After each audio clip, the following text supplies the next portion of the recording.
Welcome. In front of me is a VIVO Y16 and today I will show you how you can capture a screenshot on this phone. So to get started, you will want to open up content that you wish to capture. I'll be using just the home screen as an example for this. So once your content is open and visible, like home screen is for me, you want to press and hold power key and volume down at the same time. You will have this flash with a pop-up with two options, a long screenshot or, let's try that again, or share.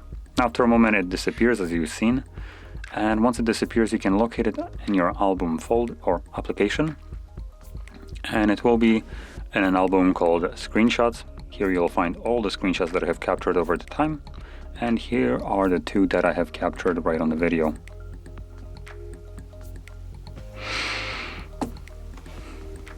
So there we go.